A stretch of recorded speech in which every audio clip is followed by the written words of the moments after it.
So we just started recording and we are now streaming. I will post the link for everybody in the Skype. This means we have to do I gotta tweet it. No, you don't have to. I mean... I'm going to. Yeah, post it up. Woo! Alright. Perfect. Once my tweeter loads. My tweeter.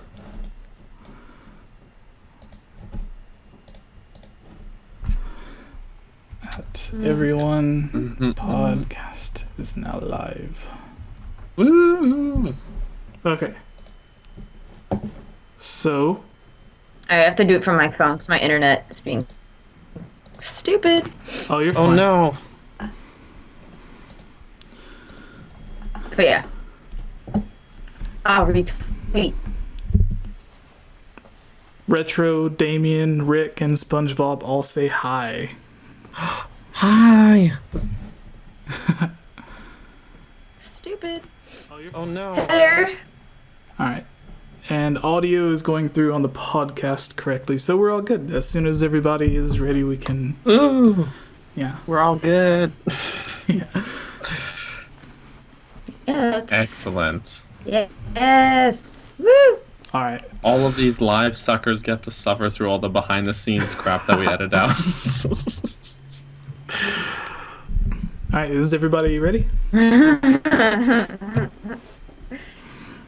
Yes, I am ready. I'm Alright. just gonna fix my butt cushion. I like all of your I'm just posters, retweeting, by the way, sorry. Lady Pelvic. So you said you wanted to be just referred to as Pelvic? I'm sorry? Yeah, pelvic, lady pelvic. I'm a simple people. So Alright. pelvic, lady. Alright, It's all because good. I know a few people on YouTube that refer to be called their username because they don't want people knowing their real name. So I didn't know if that was a situation with you or... So. It's not an incredible situation. I just like pelvic. Like if I'm online, I just like the persona of pelvic. Yeah. Alright. Fair enough. Jesse, you're gonna have to start you can't call me Daniel anymore either. Alright. I'm gonna be Bergerson forever. King No, Bergerson? please call me Daniel. Daniel works perfectly. Alright. Are you guys ready? Yes. Oh, I'm Let retweeting. us. Sorry. Alright. Go ahead. Alright. What's up, everybody? I am Jesse, or as you all may know me as GameOverJesse, and here with me for the very first time on the podcast is our special guest, Lady Pelvic. Go ahead and introduce yourself for those who may not know who you are. Hello. I'm Lady Pelvic of Pelvic Gaming, and I have a YouTube channel here, Pelvic Gaming, and I do a lot of reviews on JRPGs and platformers, and then I do some top fives, just least favorite things in games, favorite things in certain games, and then I have a Let's Play channel, Pelvic Plays, and I do some convention vlogs when I go to anime nerd conventions, you know. So Yes. thank you so much for having me here. Oh, I'm so Yes, excited. thank you for joining. You were also at the last E3 as well, weren't you? Yes, I was. It was my second E3 ever. My first E3 was the Breath of the Wild premiere. You know, I was like, whoa. Where it had all the statues and the girls dressed up as Link and Blue. Oh, it's magical. It's magical. And you, Daniel, good. go ahead and introduce yourself for everybody watching. Hi, I'm Daniel. You all know me by now, I hope. If you've been watching this channel in the last half a year. I do things sometimes on the internet. You can follow me on Twitter right now. You can open a new tab and do that. It's okay. We'll still be here. It's at Capt Bergerson. And also my Instagram is the same handle. I post pictures of things, and I also work on videos. I have my own YouTube channel, NSHG Films. And really, if you just want to find out everything I do, go to my website, bergersonmedia.com. And that's it. There you go. I tried to shorten it. Yeah, all right. And I do too many things. for everybody watching, we will begin the podcast with a brief interview with Lady Pelvic for those who may not know who she is or know about her YouTube channel. Then we only have two pieces of news, new details on the Super Mario movie from Shigeru Miyamoto, and a rumor that I thought would be fun to talk about concerning a leaked Nintendo E3 lineup, which I think is 99% fake, but speculation is still fun, so it'll be fun to go through, talk about that, and what games we actually think is going to be there. And as always, we will end it with questions from viewers like yourself. And if you want to have your questions answered, you can leave them on the comments for the YouTube video, or if you want to make sure your question gets answered, head over to patreon.com/GameOverJesse, where you can have your questions prioritized among many other rewards. So, this month's Patreon shoutouts. Let's see here. George Martinez, Megan Neal, Casey Willis, Rusty Caulfield, Link Uses the Triforce, Tight Lipped Gaming, Robbie Morgan, Shadow to Us, Lovable Christie, Key of Time 15, Lunarium, and our 3 new Patreons, Ashley, Monica, and Michelle. Thank you all for your support. And now, to our special guest, Lady Pelvic. Is it weird that I'm nervous? I feel nervous.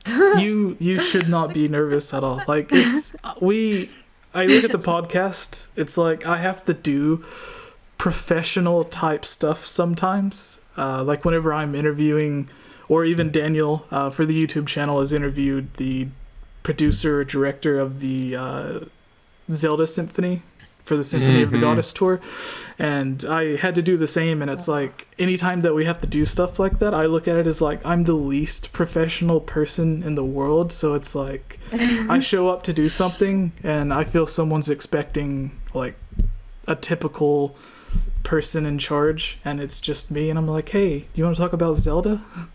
Great. Yeah, so with your YouTube channel, what inspired you? Well, first off, I guess I should say the reason that I know about your YouTube channel is, and this is also a nice way to give a shout out to one of our favorite channels, or at least mine, Hard for Games, because I was doing a video with Hard for Games, and he mentioned that he was also working on something with you. This was like last year, so it's been a long time, but ever since, he told me to check out your channel. I liked it, and I've wanted to have you on, and the opportunity finally came up, so I'm happy to have you on. So thank you, Hard for Games, for introducing us. And yeah, so for your YouTube channel, what inspired you to start your YouTube channel, and what was it like in the very beginning for you?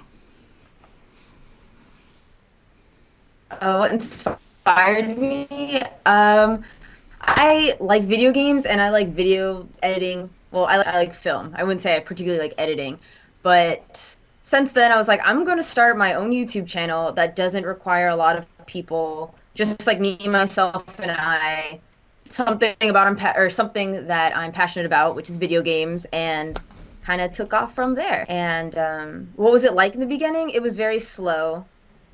It was very trial and error, editing, learning jump cuts, when is appropriate to edit, or like cut when it's not appropriate, jokes, zooming in, zooming out, different colors, playing with different effects, uploading it, like understanding resolution and aspect ratio. You know, I had 4:3 on like my very, very first video uploaded on like a secret channel, and I was like, why isn't it working?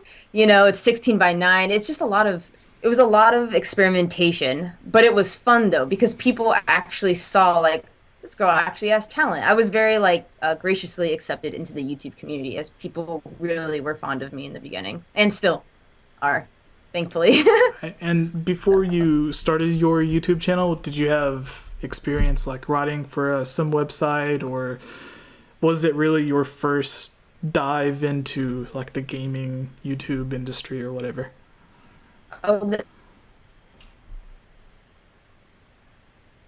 Sorry, Can you ask that one more time? My internet got all laggy. I'm sorry, audience. Oh, it's fine. I was asking... can you say it again? My internet's all laggy. Yeah, before you started your YouTube channel, was that your first experience with like the world of YouTube or video game industry, or however you want to refer to it? Or did you have experience writing on a website or helping with other YouTube channels, or how was it? Nope, it was my very first. Just dived right in. I had no writing experience, no professional video game experience. I was just a gamer like you and I, you know, just sat on my bed, just played video games like the rest of us. So that's it. I come in here blind. All right. And do you have any questions for her, Daniel? Anything that you were interested in?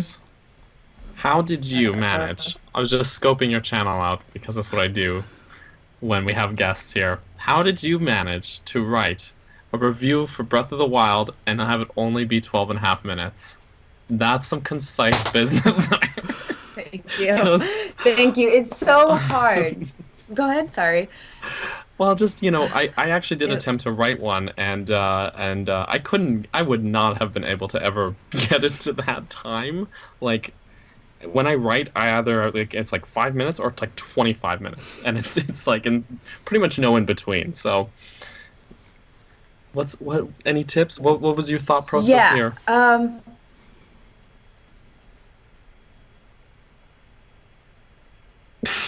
I think I write out gone? everything. I make notes of everything, even like minor details, and then I just condense it and like cut it more.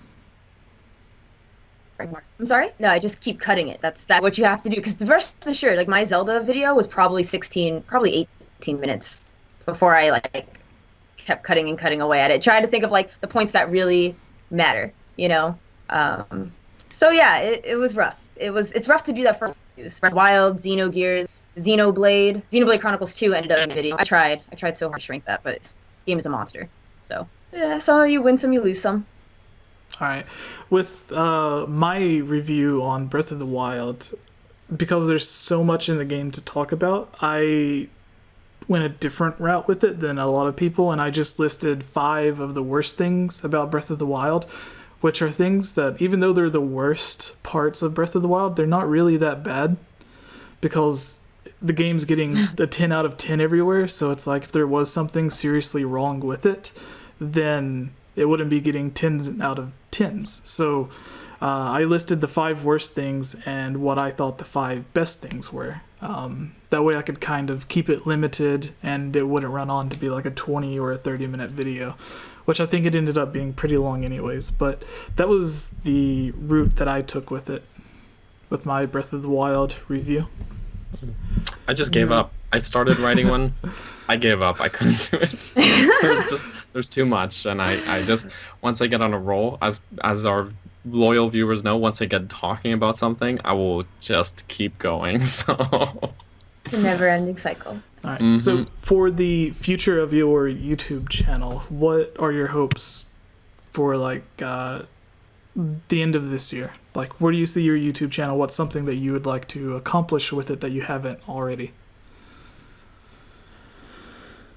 What do I like? Can I name a specific video that I really want to accomplish that I didn't get to accomplish yet? Yeah. Or okay, I really, really, really want to do a like top 5 favorite Legend of Zelda bosses and least favorite Legend of Zelda. Like, I really, really want to, but there's a few more Zelda games that I want to finish before I make that list. So I'm gonna try to like get some more Zelda reviews out there and conquer more Zelda bosses, so that way I kind of have the whole spectrum rather than like what I'm limited to what I've played, All right. So, is Koloktos from Skyward Sword on that list? Because that's a great boss. Which one is that? I don't even remember that boss. It's like the the giant statue one. Yeah, he's got 6 arms, and then you rip his arm off, and you just beat him to death with his own sword. It's the most fun I've ever had in a boss battle. To learn. It took me a while to figure out that. I'm not gonna lie. Like, when I saw the sword, I was like, "What am I supposed to do with this sword? Hit him?" Like, I don't know why it didn't click on.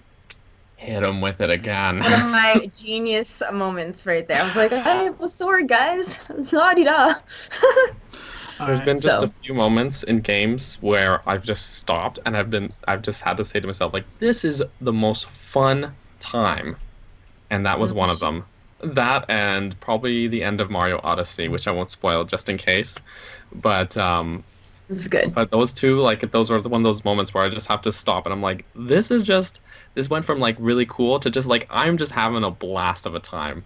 And I think that's something we take for granted when, it's good to stop and appreciate that. So I agree. And like, that's what I want to accomplish with my top 5 favorite bosses. Like, there are certain bosses in Zelda where I was like, I need a Zelda game that's kind of like the Mario Party games where it's just like that new Mario Party Mini where it's just the mini games. I need a game like that, but just Zelda bosses, so I can just replay Zelda bosses like nobody's business, So it'd be so much fun to do.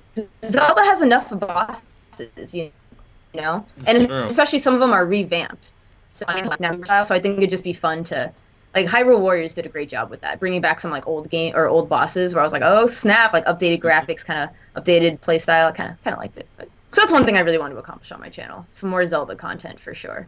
All right, right now, what would you say would be your favorite Zelda boss?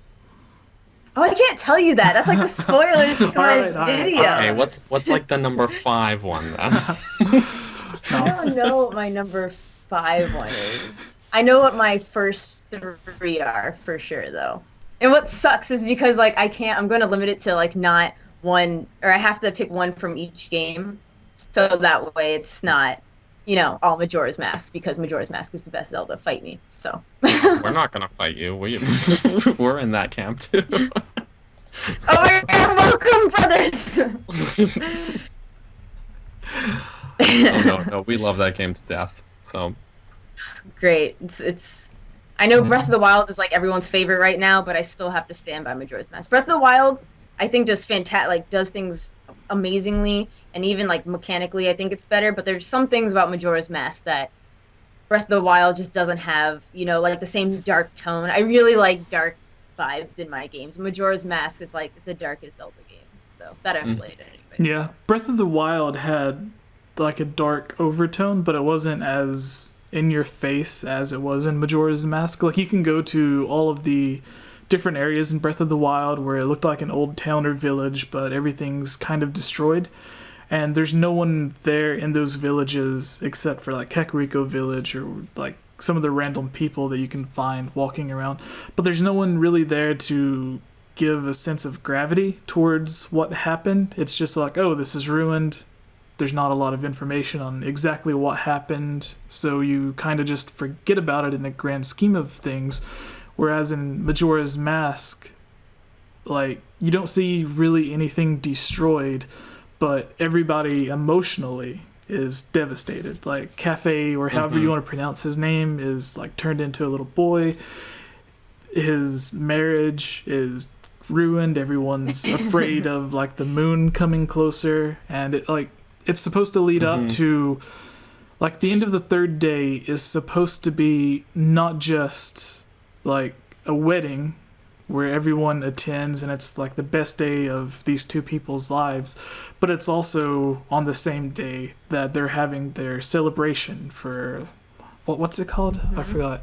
The Carnival of Time. Yeah, the Carnival of Time. So they're having like this huge celebration. There's a wedding taking place. There's all this stuff going on, and it's supposed to be the happiest day for them of the entire year, and it ends up being one of the worst. So it's like all of these things tying in to make it bad. But when you look around, you don't really see any of the negative stuff going on. It's when you talk to the people, and I think that gives a lot more weight to it than just seeing a place completely destroyed like in Breath of the Wild. Yeah. Well, also, like part of it everything is is just tragic. Yeah. Oh, go ahead. Part of it also is that with Breath of the Wild, it was like a tragedy that occurred 100 years ago, and they're recovering from that. And with Majora's Mask, it is like impending doom, which is kind of worse because there's like a dread, like you're leading up to the end of the world. Whereas in Breath of the Wild, that already happened, and like obviously everyone survived and moved on. It was tragic. There was a calamity that occurred, almost and everyone. And lots of people died, and yeah. But with Majora's Mask, like, you don't know what's going to happen. All you know is that the moon's coming, and it's getting closer, and it's that sort of lead up. It's that dread that's being built constantly throughout the 3-day cycle. And it also helps that like everywhere you go in the game, you can see the moon, coming down. So, which they had a kind of similar thing with Breath of the Wild, where close to everywhere you can see Hyrule Castle with Calamity Ganon, but it doesn't have this, like, it's not the same gravitas. It's so yeah, it's a similar idea, but based on like sort of where Link is placed in the timeline of those events, I would definitely say Majora's Mask is a little more intense in that regard. So, yay. Yeah. Go Team Majora. All right, I'm glad you guys, like, we all agree. Yes. Yeah. So Still love Breath of the Wild, but this might be an obvious question, but Lady Pelvic, before we move on to the news, if anyone wanted to follow you on Twitter or check out your YouTube channel, what would they type in to kind of find you? Oh, for YouTube, just Pelvic Gaming. For Twitter, Lady Pelvic is my handle. For Instagram, it's also Lady Pelvic. And Facebook, it's Pelvic Gaming. I know, I set this thing up terribly. We have 2 Lady Pelvics and 2 Pelvic Gamings. I'm already in this, you know what I mean? So I'm like, this is my life now. So yeah, I think I got lucky with my username being free everywhere. So like Twitter, Facebook, YouTube, everything's GameOverJesse. So yeah. Lucky. Yeah. Well, I think it worked out because I was one of my biggest inspirations was someone a lot of people probably know now, but Greg Miller, who his username GameOverGreggy, he is now in Kinda Funny, but he used to be like the main host of IGN before he quit. And he was one of the first people that I actually had on my YouTube channel before he started Kinda Funny. So I think I got lucky because I was able to, even though he was popular from IGN, he hadn't really made a huge name for himself because he was just looked at as like the IGN video host at that point. But now he has his own YouTube channel with like hundreds of thousands of subscribers. So he's a bit more popular now. But at the time, I don't think there was too many people that was a huge fan of him like I was. Maybe. I don't know. It was a long time ago. But do you know who I'm talking about? Greg Miller, IGN, Kinda Funny. Oh, I know who he is, Okay. yes. Like, I don't know him super well, but I definitely know exactly who you're talking about. Right. Well, for everybody watching that hasn't heard the story, that's I messed up that word. The inspiration for my YouTube channel